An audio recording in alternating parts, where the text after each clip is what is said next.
Jimmy Carter passed away today at the age of 98. Jimmy Carter was the 39th President of the United States, serving from 1977 to 1981. His presidency was marked by a number of significant events, both domestic and international. Domestically, Carter was known for his focus on energy and environmental policy.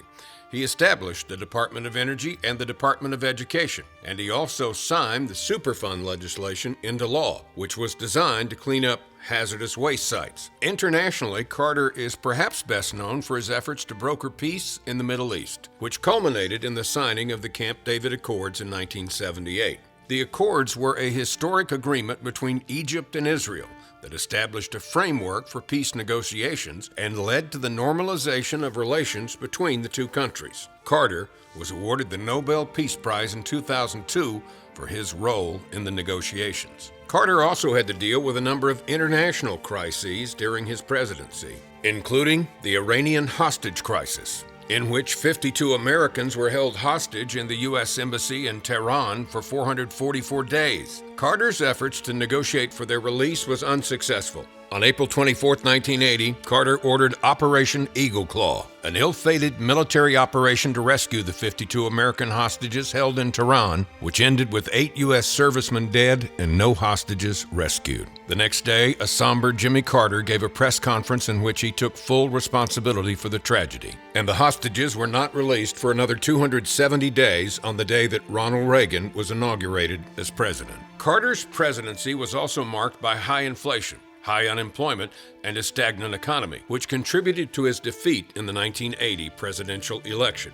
One of the main reasons that some historians consider Carter to be a failed president is his handling of the economy. Low economic growth led to a sense of frustration and dissatisfaction among many Americans. Some critics argued that Carter's policies, such as his focus on reducing government spending and his emphasis on conservation and alternative energy sources, contributed to these economic problems. It didn't help that he would get on primetime TV and lecture Americans on the current state of affairs. Why have we not been able to get together as a nation to resolve our serious energy problem? It's clear that the true problems of our nation are much deeper than gasoline lines or energy shortages, deeper even than inflation or recession. And I realize more than ever that as president, I need your help.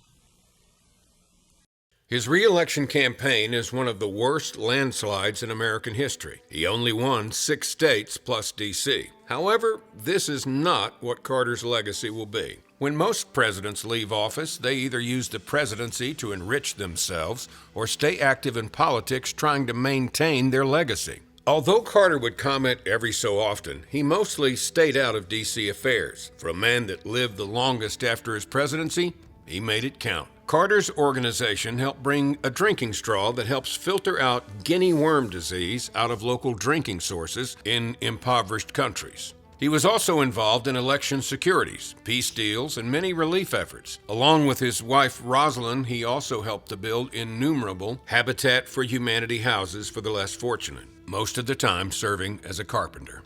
Hopefully, this is his legacy, along with the fact that he's the only president who admitted to ever seeing a UFO and that he was once attacked by a killer rabbit while on a boat. He deserves our gratitude, and presidents, if healthy, should follow in his footsteps. Public service doesn't end when you leave office. You can join us in honoring the man by donating to the Carter Center on their website. Jimmy Carter's work will live on. Thanks for watching.